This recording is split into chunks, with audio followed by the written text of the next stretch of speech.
안녕하십니까? 저는 북한 평양에서 리설주가 머무는 특각 내부를 직접 드나들었던 강지연입니다. 북한에서도 가장 폐쇄되고 가장 철저하게 통제되며 그 누구도 마음대로 드나들 수 없는 곳, TV 속에서만 보이던 여사님이 실제로 생활하는 공간, 평양 상류층의 가장 깊은 속살이 모여있는 그곳에서 저는 수년 동안 직접 눈으로 보고 귀로 듣고 몸으로 겪었습니다.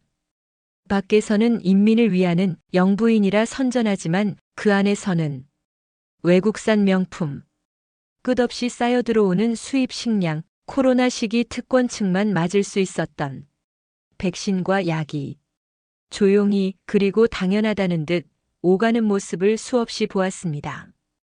반대로 제 가족은 약 하나를 구하지 못해 쓰러지고 군에 있는 동생은 배급이 끊겨 더 말라갔다고 편지를 보내고 어머니는 코로나 의심이라는 이유 하나로 제대로 치료도 받지 못한 채 떠나갔습니다. 그때 저는 깨달았습니다. 이 나라는 충성한 사람을 지켜주지 않고 성실히 일한 사람에게 보답하지 않으며 결국 필요 없어진 순간 언제든 버릴 수 있는 소모품 취급을 한다는 것을요. 결국 저는 어머니의 마지막 말 한마디를 붙잡고 스스로 선택해야 했습니다. 여기서 죽을 것인가 아니면 죽을 각오로 이 땅을 떠날 것인가. 그리고 저는 26살 딸이 손을 꼭 잡고 총성이 울리는 두만강 한가운데에서 죽음을 각오한 탈출을 선택했습니다. 과연 리설주의 특각을 드나들던 한 여자는 어떻게 그 모든 것을 뒤로 한 채 목숨을 걸고 한국까지 오게 되었을까요? 지금부터 그 이야기를 들려드리겠습니다. 이 영상이 마음에 와닿으셨다면 구독과 좋아요 부탁드립니다. 그리고 여러분의 응원이나 지금 계시는 지역을 댓글로 한번 남겨주시면 더 많은 사람들에게 북한 내부의 진짜 현실을 알리는데 큰 힘이 됩니다. 그럼 이제 저 강지연이라는 한 여자의 삶 속으로 여러분을 모시겠습니다.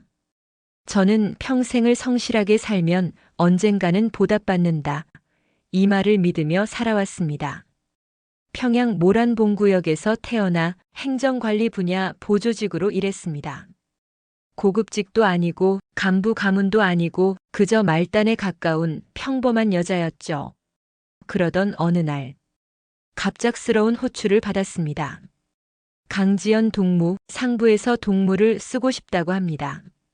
당분간 특별구역 근무를 하게 될 것이요. 그 말이 어떤 의미인지 당시엔 몰랐습니다. 특각이라면 특각 주변 정리, 경로 관리, 시설 점검 등 절대 평범한 사람이 가는 곳이 아니었으니까요. 왜 하필 나를? 의문은 남았지만 북한에서는 질문하는 것 자체가 금기입니다. 저는 그대로 출근 준비를 했습니다. 특수구역 입구 앞에 서 있는 순간 가슴이 미친 듯이 뛰었습니다. 자동 소총을 든 호위총국 병사, 검문, 이중 신분 확인, 그리고 침묵. 동료가 작게 속삭였습니다. 지연 동무, 여기선 말투, 표정, 걸음걸이까지 조심해야 하네. 누구 하나 잘못 움직이면 그 자리에서 사라지기도 하니까. 그 말이 농담이 아님을 저는 곧 알게 됩니다. 문이 열렸습니다. 그 순간 제 눈앞의 풍경은 북한이 아니었습니다. 대리석 바닥, 크리스탈 샹들리에 온도 유지되는 공기, 향수 냄새가 가득한 로비. 여기가 어디지? 저는 멈춰 서서 현실과 상상이 뒤섞이는 기분을 느꼈습니다. 북한 주민들은 전기 2시간을 못 쓰고 겨울엔 난방이 끊기고 고깃국은 명절에도 구경 못하는데 여긴 마치 해외 부호 저택 같았습니다. 나에게 주어진 업무는 단순했습니다. 리설주 출입 공간 점검, 행사 전후 시설 정리, 물품 배치 동선 사전 점검. 그러나 고참 언니가 말했습니다. 지연 동무, 이 일을 한다는 건 눈으로 본 것은 입 밖에 절대 내면 안 되는 자리라는 뜻이야. 그게 곧 목숨이요. 저는 그 말을 흘려듣지 않았습니다. 이 구역의 공기는 보통의 평양과 전혀 달랐습니다. 긴장과 두려움이 늘 가득했죠. 업무 인계 후 저는 우연히 한 방을 지나게 됐습니다. 문이 열려 있었고 고참이 말했습니다. 지연 동무, 이 방은 여사님이 쓰는 드레스룸이요. 앞으로 이 구역도 네가 관리할 수도 있어. 잘 보고 배워. 그리고 나는 그 장면을 평생 잊을 수 없습니다. 제가 평생 살면서 본 어떤 공간보다 커다랗고 어떤 가게보다 풍족했던 그 방. 그곳은 바로 리설주 전용 드레스룸이었습니다. 문턱을 넘기 전 고참 언니가 제 어깨를 톡 치며 경고했습니다. 지연 동무, 저 안에 들어가도 놀란 표정 절대 짓지 마시오. 눈은 보되 본 것처럼 굴지 말아야 살아남네. 그 말이 왜 그렇게 절박했는지 전 그날 곧바로 깨달았습니다. 문을 열자마자 저는 제 평생 손끝으로도 만져볼 수 없는 고급품들이 한눈에 들어왔습니다. 벽면 전체가 옷장이었고 정면엔 에르메스 버킨백이 색깔별로 줄지어 있었습니다. 검정, 베이지, 버건디, 사파이어 블루. 하나하나 빛이 났습니다. 그리고 그 아래엔 샤넬 클래식백이 여러 크기로 가지런히 놓여 있었습니다. 저는 숨을 들이켰습니다. 저 가방 하나 값이면 우리 동네 10가구가 1년을 먹고 사는 돈인데 고참이 또 제 팔을 툭 치며 속삭였죠. 지연 동무. 속으론 뭐든 생각해도 되지만 표정으로 세면 여기선 끝이요. 그 말이 이곳의 분위기를 설명하는 전부였습니다. 드레스룸 옆에는 맞춤형 의류들이 걸려 있었는데 디올 수트, 프랑스산 실크 드레스, 이탈리아 루브탱 구두, 스위스 브랜드의 라프레리 스킨케어, 일본에서 공수한 특별 제작 의상. 심지어는 옷 하나하나에 일련 번호가 붙어 있었고 전담 관리자가 따로 기록을 적어두고 있었습니다. 아, 여긴 정말 나와는 다른 세계구나. 그때 리설주가 사용하는 화장품 냉장고를 발견했습니다. 한 병에 50만 원 넘는 프랑스 시슬리, 병당 수십만 원에서 100만 원대 크림, 스위스 앰플, 유럽산 스킨케어 라인. 저는 그 자리에서 멍해졌습니다. 우리는 화장품이라는 걸 결혼식 날 누가 한 통 선물해줘야 쓸 수 있는데 여긴 진열장 전체가 외제 화장품이었습니다. 드레스룸을 정리하고 나오는데 고참 언니가 말했습니다. 지연 동무, 여기서 오래 있고 싶으면 여기서 봤던 건 마음속 바닥에 묻어두게. 말하면 사라지고 생각이 얼굴에 드러나면 더 빨리 사라져. 저는 몸이 오싹해졌습니다. 사실 북한에서 사라진다는 건 정말로 영영 사라지는 것이니까요. 그날 오후 저는 물품 체크를 위해 또 다른 공간으로 움직였습니다. 문을 열자 시원한 공기와 함께 전혀 북한 같지 않은 냄새가 풍겼습니다. 일본산 와규, 노르웨이 연어, 프랑스 치즈, 미국산 체리, 태국산 망고, 이탈리아 과자 올리브유, 한국산 라면 박스, 코카콜라 칠성 사이다, 포카리 스웨트. 심지어 과일 박스에는 당일 항공 운송이라고 쓰여 있었습니다. 그때 직원 하나가 투덜거리듯 말했습니다. 국경이 막혀도 여기 물건은 안 끊기지. 전용 루트가 따로 있으니까. 저는 순간 균열이 가는 소리를 머릿속에서 들었습니다. 이건 단순한 격차가 아니라 두 개의 나라가 존재한다는 증거였습니다. 그날 퇴근길 대동강변을 걸으며 저는 스스로에게 물었습니다. 나는 지금 북한의 진짜 모습을 처음 본 건가? 평생 배워온 말들, 평등한 나라 모두가 함께 잘 사는 사회. 그 문장들이 머릿속에서 하나씩 무너져 내렸습니다. 그러나 이것은 아직 시작에 불과했습니다. 제가 본 충격의 절반은 아직 등장조차 하지 않았습니다. 리설주 동지를 처음 본 건 그로부터 얼마 지나지 않아서였습니다. 그날은 중요. 촬영이 있는 날이라 아침부터 공기가 달랐습니다. 경호원들 발소리가 복도에서 쿵쿵 울리고 각 부서 책임자들이 얼굴을 굳힌 채 뛰어다니고 있었지요.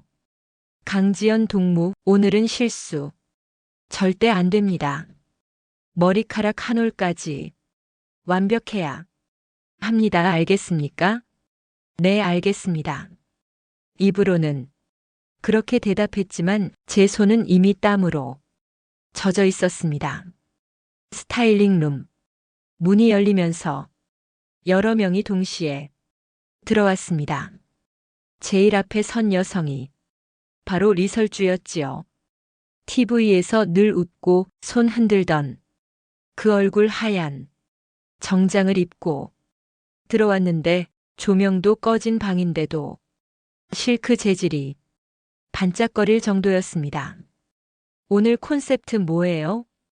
말투는 생각보다 가벼웠고 이야기하는 태도에는 당연한 여유가 깔려 있었습니다. 선배 스타일리스트가 웃으며 말했죠. 오늘은 조금 더 친근한 이미지로 가신다고 합니다. 머리는 너무 권위적이지 않게 부드럽게요. 저는 그 말에 맞춰 앞에서 보고 배웠던 스타일대로 손을 움직였습니다. 아, 이건 너무 나이 들어 보이지 않아요? 조금 더 어려 보이게요. 요즘 애들 스타일 있잖아요.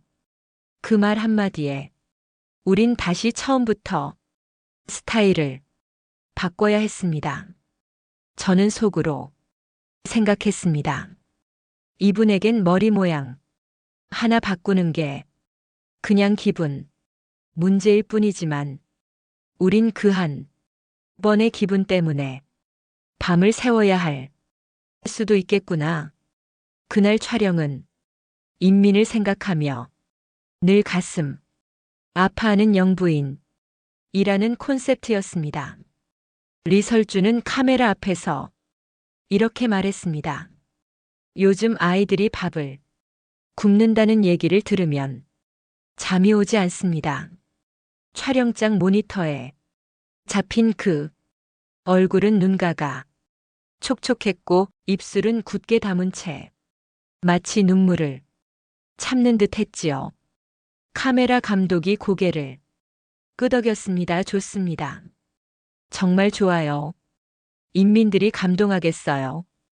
그런데 촬영이 끝나고 특각으로 돌아오는 차 안에서 리설주는 전담 수행원에게 이렇게 말했습니다.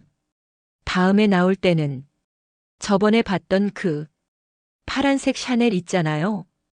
그거보다 조금 더 튀는 색이면 좋겠어요.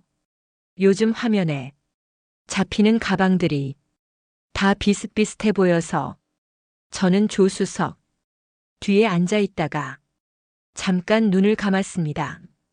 인민 생각에 잠이 안 온다던 사람이 지금은 다음 촬영 때들 가방 색을 고민하고 있구나. 웃기지도 않은 상황에 제 입꼬리가 씁쓸하게 올라갔습니다. 그날 저녁 퇴근하고 집에 도착하니 어머니가 부엌 바닥에 앉아 계셨습니다. 엄마, 왜 불도 안 켜고 있어요? 지연아, 전기가 또 나갔어. 그래서 밥도 아직 못했지. 뭐니 솥뚜껑을 열어보니 옥수수쌀이 반쯤밖에 안 차 있었습니다. 엄마, 요즘 더 줄여 드세요? 어머니가 웃었습니다.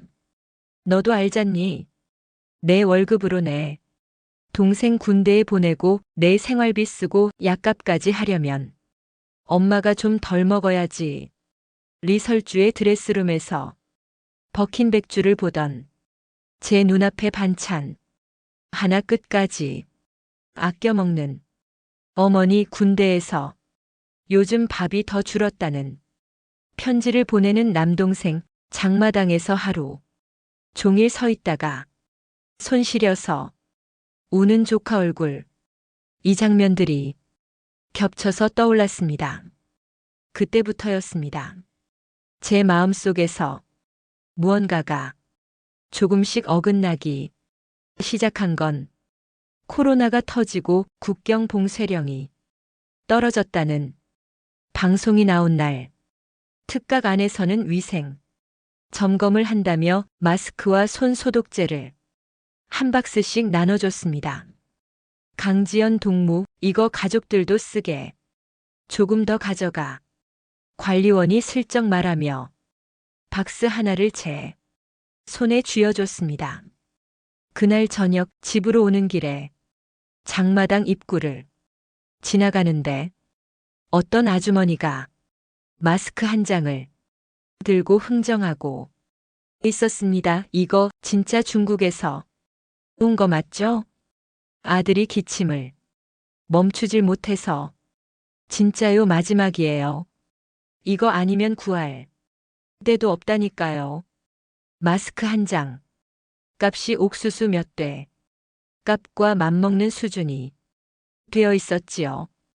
그걸 보면서 저는 손에 들린 마스크 박스를 더 꼭 껴안았습니다. 나는 지금 저 사람들이 평생 못 잡아볼 만큼 많은 마스크와 소독제를 들고 집에 가는 거구나. 국경이 막힌 뒤에도 특각 식당은 바뀌지 않았습니다. 오히려 더 좋아진 것 같았습니다. 독일에서 들어온 소시지, 일본에서 몰래 들여온 해산물, 러시아산 고급 생선, 한국 브랜드, 과자와 음료수. 이 어려운 시기에 원수님과 가족분 건강 관리가 최우선이다. 그 말 한 줄이면 웬만한 물자는 다 이유가 생겼습니다. 밥 먹는 자리에서 누군가 농담처럼 말했습니다. 세상이 다 막혀도 특각으로 들어오는 길은 안 막히네 하. 하지만 그 농담에 웃는 사람은 별로 없었습니다. 웃음 뒤에 모두가 같은 생각을 하고 있었기 때문입니다. 우린 밥 걱정 안 하지만 우리 가족들은 코로나가 한창 심해지던 어느 날 어머니에게서 전화가 왔습니다. 지연아, 엄마 요즘 숨이 더 차구나. 당뇨약도 떨어졌는데 장마당에도 약이 안 들어온다네. 엄마, 조금만 기다려요. 제가 어떻게든 구해볼게요.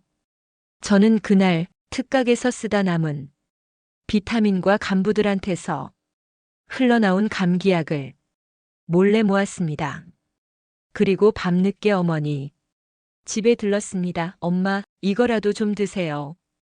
어머니는 알약을 한참 쳐다보더니 조용히 물었습니다. 지연아, 너 요즘 어떤 데서 일하니? 그 질문에 저는 입이 떨어지지 않았습니다. 그냥 평양 쪽 그쪽이요. 사람들 머리 만지는데. 어머니는 제 눈을 한참 보시다가 작게 한숨을 쉬며 웃었습니다. 그래, 그러니까 이런 게 너한테까지 오는 거겠지. 그 말에 제 심장이 쿵 내려앉았습니다.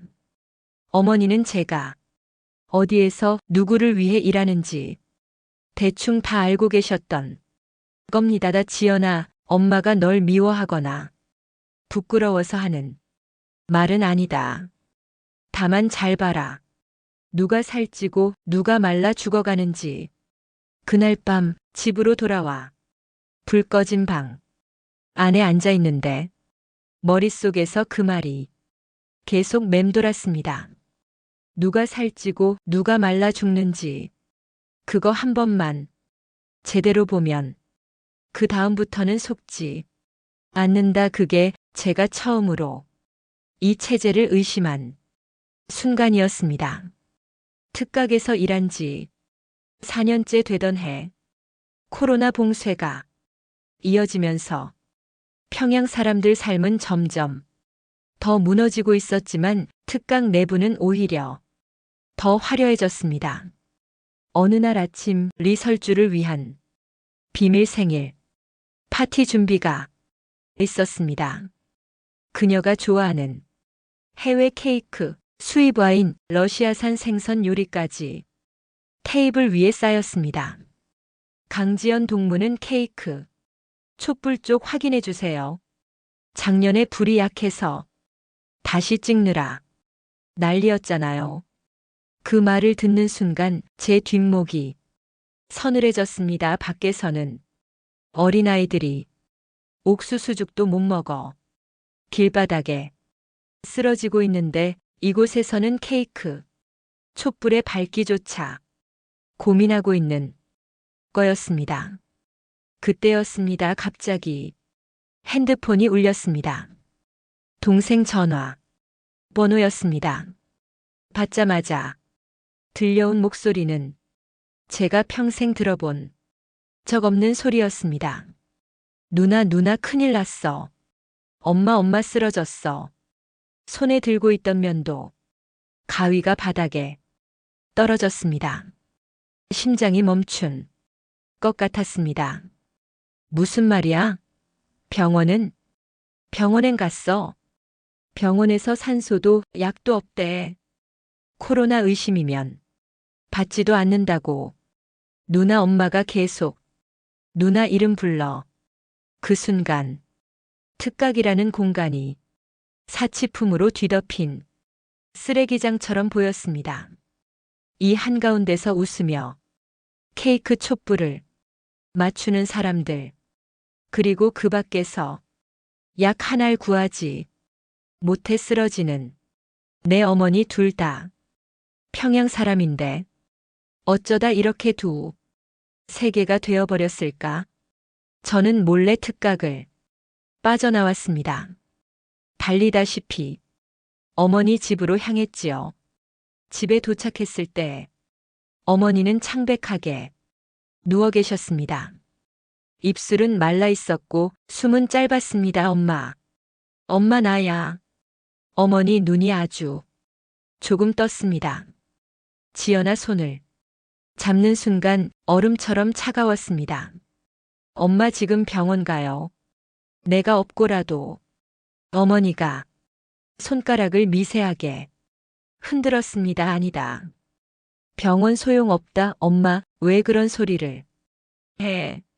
일어나야지. 그때 어머니가 눈을 반쯤 뜨고 희미하게 미소를 지었습니다. 지연아, 엄마는 괜찮다. 근데 너는 여기 있지 마라. 고통 때문에 끊어지는 숨 사이로 어머니는 마지막 힘을 짜내 말했습니다. 너처럼 똑똑한 애가 왜 여기서 늙어? 죽을라 하나. 나가라. 나가서 살아라. 그 말이 제 가슴을 찢었습니다. 엄마, 나 못 놔두고 어떻게 가. 떠나. 하지만 어머니는 고집스럽게 고개를 천천히 저었습니다. 지연아, 엄마는 이제 괜찮다. 근데 너는 너라도 살아야 한다. 정신이 아득해지며 눈물이 얼굴을 덮었습니다. 바로 그 순간이었습니다. 제 마음속 남아있던 마지막 끈이 툭 하고 끊어졌습니다. 어머니가 위태롭다는 연락을 받고 하루가 지나도 특각으로부터는 아무 연락도 오지 않았습니다. 제가 급히 빠져나온 것에 대해 오히려 이런 말을 들었습니다. 강지연 동무, 개인 사정이 뭐가 그리 급했던 거요? 촬영 일정 망칠 뻔했잖소. 저는 아무 말도 하지 못했습니다. 그날 저녁 특각 주방에서는 와인병이 터졌습니다. 축하드립니다, 영부인 동지. 코로나 상황에서도 파티를 준비했습니다. 박수 소리, 웃음소리, 잔 부딪히는 소리, 음식 냄새가 복도를 뒤덮었습니다. 딱 그때 제 핸드폰이 울렸습니다. 동생에게 문자 하나가 왔습니다. 누나, 엄마 오늘 저녁에 가셨어. 눈 감기기 전에. 누나 이름. 계속 부르셨어. 특각에서. 멀어져 나오는데. 하이힐 소리가 귀에 박혔습니다. 한쪽에서는 조명이 반짝이고 샴페인이 터지고 있고 다른 한쪽에서는 내 어머니가 약 한 알 산소 한 번 받아보지 못한 채 기침하다가 눈을 감았다는 사실이 저를 완전히 무너뜨렸습니다. 어머니 장례를 정식으로 치를 수도 없었습니다. 반역자 가족이 된 이후 정상적인 장례 절차조차 허락되지 않았으니까요. 작은 종이 상자 하나 그 안에 어머니가 남겼다는 게 믿기지 않았습니다. 그날 밤 집에 혼자 앉아 상자만 바라보고 있었는데 어머니가 마지막으로 하신 말이 계속 귓가에 울렸습니다. 지연아 나가라. 여기 있지 마라. 그 순간 깨달았습니다. 이 체제는 우리를 사람이라고 생각하지 않는다. 충성해도 일해도 가족을 위해 몸부림쳐도 이곳에서 우린 언제든 버려지는 존재였다. 그날 밤 저는 결심했습니다. 나도 내 가족도 여기서 더는 살지 않겠다. 탈북을 결심한 건 그 순간이었습니다. 어머니가 남기고 간 마지막 유언이었기 때문입니다. 그날 이후 저는 평생 받지 않을 결심을 했습니다. 죽더라도 자유로 가겠다. 그리고 다음 날 제가 평생 금지했던 단어 하나를 입 밖으로 처음 꺼냈습니다. 브로커 어떻게 찾죠? 어머니를 떠나보낸 날 이후 나는 며칠 동안 출근조차 하지 못했다. 특각에서는 강지연 동무가 개인적 사정으로 무단 결근했다. 라는 식의 내부 보고가 올라갔고 그에 대한 압박 전화를 여러 차례 받았다 하지만 그들에게 설명할 필요는 없었다. 내 어머니가 약 한 알 산소 한 번 없이 그저 코로나 의심자라는 이유 하나로 버려지듯 죽었다는 사실을 알면 그들이 뭐라고 했을까? 그건 어쩔 수 없는 조치였다. 국가 방침이었다. 그 말들이 뻔히 예상돼 입을 열고 싶지도 않았다. 그러던 며칠 뒤 나는 조용히 아주 조심스럽게 브로커와 연결된 사람을 만나러 갔다. 밤 11시 평양의 가장 어두운 골목 끝에서 그는 나를 기다리고 있었다. 당신이 강지연 동무, 내 특각에서 일했다면서? 그럼 위험한데. 이렇게 나오면 안 되지. 그는 주변을 확인하고 나를 창고 같은 작은 건물로 데려갔다. 솔직히 말하오 왜 떠나려 하는 거요? 나는 답하지 않았다. 그는 묻지 않아도 이미 눈으로 모든 걸 읽었다.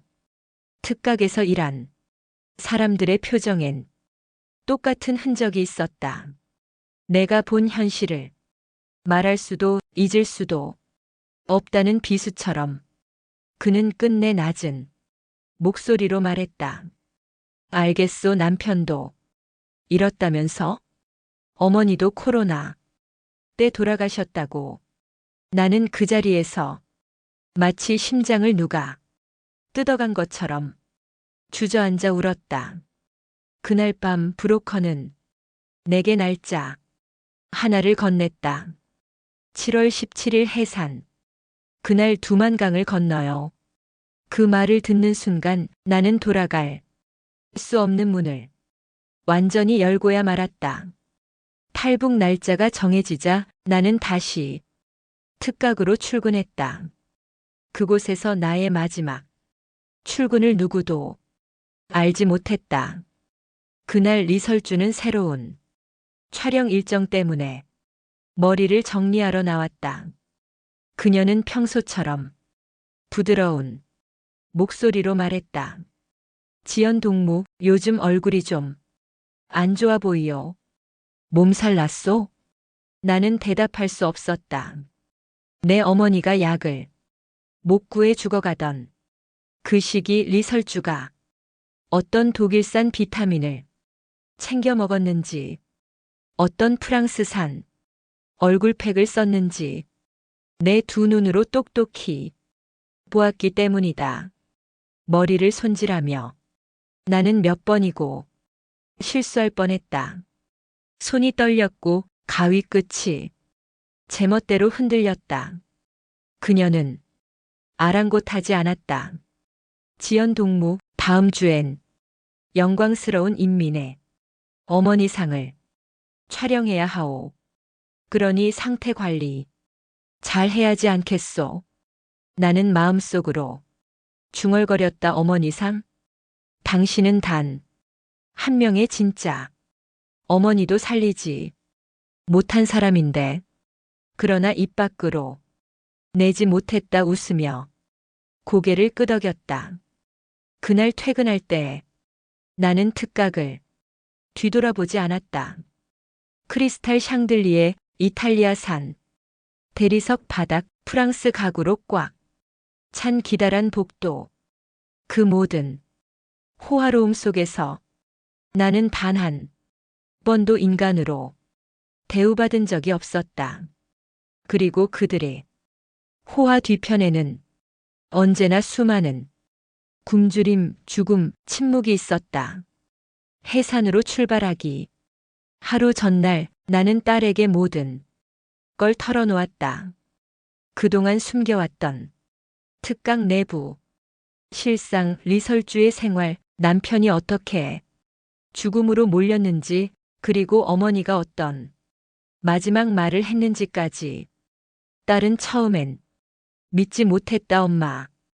그러니까 특각에서는 마스크도 약도 부족하지 않았단 거죠? 부족하긴 넘쳐났다. 백신도 비타민도 심지어 수입 와인조차 끊기지 않았어. 그런데 우리는, 아빠는, 할머니는, 딸은 말끝을 잇지 못하고 울었다. 그때 나는 딸이 손을 잡고 말했다. 그래서 떠나는 거야. 우리 둘이라도 살아남아야 해. 딸은 한참 울다가 결심한 듯 고개를 들었다. 엄마 같이 갈게요. 설령 죽어도 같이 가요. 그 말에 나는 처음으로 누군가에게 미안하다가 아닌 고맙다를 말했다. 7월 17일 밤 11시 45분 해산 외곽 산길. 우리는 손을 잡고 어둠 속을 조심스럽게 걸었다. 길 위에는 빛 하나 없었고 오직 북한 군인의 호루라기 소리만 간헐적으로 바람을 타고 들렸다. 브로커는 속삭였다. 지금부터 말하면 죽어요. 소리도 안 돼요. 호흡만 조절하세요. 나는 딸 손을 더 꽉 잡았다. 두만강 가까이 가자. 냄새가 달라졌다. 습하고 차갑고 물살이 가까워졌다는 걸 알 수 있는 냄새였다. 드디어 물가에 닿았을 때 브로커가 손으로 신호를 보냈다. 지금이다. 따라와. 물에 발을 넣는 순간 도저히 7월이라고 믿기지 않을 만큼 차가운 냉기가 올라왔다. 나는 숨을 들이켰다. 그리고 걸음을 내딛었다. 물은 무릎을 넘고 허리를 넘기 시작했다. 딸은 옷깃을 꼭 붙잡고 따라왔다. 그때였다. 멈춰. 거기 누구야? 손전등 불빛이 갑자기 물을 가르는 소리와 함께 우리 쪽으로 비쳤다. 내 심장은 멈췄다. 곧 이어 찬 공기를 가르는 총성 탕, 탕. 물 위로 튀는 파편, 진동이 발밑까지 전달됐다. 브로커가 고함을 삼키듯 외쳤다. 뛰어요. 뛰어. 물살을 가르고 우리는 본능적으로 달렸다. 허리까지 찬 물이 다리를 붙잡았지만 멈출 수 없었다. 뒤에 서는 군인들이 고함이 이어졌다. 도망 못 간다. 조준해라. 나는 딸 손을 놓칠까봐 거의 팔목을 붙잡듯이 움켜쥐고 죽을 힘으로 앞으로 나아갔다. 물살이 갑자기 깊어지면서 발을 헛디뎠고 나는 그대로 물 위로 쓰러졌다. 엄마. 딸이 내 팔을 붙잡아 다시 끌어올렸다. 그 짧은 순간 내 가슴 속에서는 한 가지 생각만 맴돌았다. 여기서 죽을 순 없다. 어머니가 마지막으로 내게 넘기고 간 뜻을 이대로 버릴 순 없다. 우리는 결국 반대편 강둑을 기어오르듯 넘어왔다. 울음인지 숨인지 모를 소리가 입 밖으로 새어나왔다. 브로커가 속삭였다. 됐어요. 살았습니다. 그 말이 들리는 순간 나는 그 자리에서 주저앉았다. 딸도 울면서 나를 부여잡았다. 우리는 살았다. 정말로 살아남았다. 중국 땅에 발을 디뎠지만 안전하지 않았다. 공안에게 잡히면 즉시 북으로 강제 송환. 그건 즉사. 판결과 다름없었다. 우리는 조선족 아주머니 집 작은 방에 숨어 지냈다. 낮에는 절대 숨도 크게 쉴 수 없었다. 밤이 되면 흐릿한 창문 너머로 중국 사람들의 웃음소리가 들렸다. 그 소리는 우리에겐 자유의 소리였다. 일주일 동안 그 방에서 세상과 단절된 채 우리는 잠들고 먹고 울었다. 딸은 어느 날 잠결에 이렇게 말했다. 엄마, 우리 진짜 한국 갈 수 있을까? 나는 흔들리는 마음을 눌러 담고 딸의 손을 감싸 쥐었다. 우린 이미 절반 왔어. 여기까지 왔으면 반드시 끝까지 간다. 중국 브로커가 말했다. 여기 오래 있을 수 없어요. 이제 라오스 마이너스 태국 루트로 이동해야 합니다. 그 여정은 생각했던 것보다 훨씬 잔혹했다. 버스를 갈아타고 트럭에 숨고 걸어서 국경을 넘어가고 강을 건너고 산길을 새벽까지 걸었다. 50살의 몸은 한계에 가까웠다. 새벽녘 라오스 국경 근처 산길에서 나는 다리에 쥐가 나 그대로 쓰러졌다. 엄마, 잡아줘요. 딸이 내 어깨를 잡아 끌며 울었다. 안 돼. 여기 쓰러지면 안 돼. 나는 이를 악물고 다시 일어났다. 섬광처럼 어머니 마지막 말이 떠올랐다. 지연아, 나가라. 너라도 살아야 한다. 그 말이 내 발을 다시 움직이게 했다. 태국 국경을 넘자 우리는 거의 기어가는 상태였다. 그리고 브로커가 우리를 안내한 곳은 작은 종교시설이었다. 수녀님 같은 분들이 따뜻한 물을 주었다. 그 순간 눈물이 터졌다. 몇 달 만에 사람다운 말투, 사람다운 손길을 처음 느꼈기 때문이다. 그곳에서 며칠 머문 뒤 우리는 대한민국 대사관으로 이동했다. 대사관 입구에서 펄럭이는 태극기를 보는 순간 나는 그 자리에서 움직일 수 없었다. 딸도 울었다. 나도 울었다. 엄마, 우리 진짜 여기까지 왔어요. 조사 절차가 끝나자 직원이 말했다. 축하드립니다. 한국행 비행기 일정이 승인됐습니다. 그 말은 20년 굶주림과 10년 충성 노동과 남편의 죽음과 어머니의 죽음과 두만강이 총성보다 강한 말이었다. 인천공항에 도착하자 따뜻한 난기류가 피부에 닿았다. 사람들, 불빛, 편의점, 엘리베이터, 따뜻한 물, 병원의 약, 무한 인터넷 죽음이 공기가 아니라 살아있는 공기였다.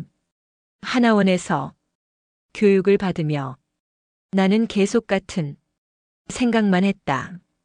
엄마 나 살아왔어요. 이제 나는 탈북민으로서 아주 작은 미용실에서 일한다 하지만 나는 지금 이 영상으로 평양 특각의 진실을 말하고 있다. 리설주의 호화 생활, 수입 명품과 보석, 코로나 때 감춰진 진짜 특권층의 백신, 굶주리는 주민들, 두만강의 총성. 그 모든 것을 내가 겪었기에 나는 침묵할 수 없다. 여러분, 저는 강지연입니다. 평양에서 리설주를 가장 가까이서 보던 사람이었고 북한에서 가장 가까운 가족들을 두 눈으로 잃어야만 했던 사람이었고 두만강의 총성 속에서 딸의 손을 부여잡고 목숨을 걸고 달려온 사람입니다. 그리고 지금 여러분 앞에서 숨 쉬고 말하는 한 명의 자유인입니다.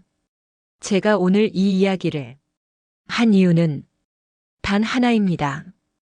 북한의 상류층은 사치와 권력 속에서 웃고 있지만 대부분의 주민들은 굶주림과 감시 속에 죽어갑니다. 제가 봤던 것을 세상이 모르는 척한다면 또 다른 누군가의 어머니, 누군가의 아버지, 누군가의 딸이 그 어둠 속에서 사라질 것입니다. 부디 기억해 주세요. 우리가 같은 말을 쓰고 같은 피를 나눈 민족이라는 것을 여러분이 이 영상에 남겨주시는 구독 하나, 좋아요 하나, 댓글 하나가 아직 북한에 남아있는 사람들의 숨 쉴 구멍이 될 수 있습니다. 저 강지연은 오늘도 희망합니다. 언젠가 평양과 서울이 서로를 단절된 나라가 아니라 하나의 길로 이어지기를 그날이 올 때까지 저는 계속 증언하겠습니다. 감사합니다.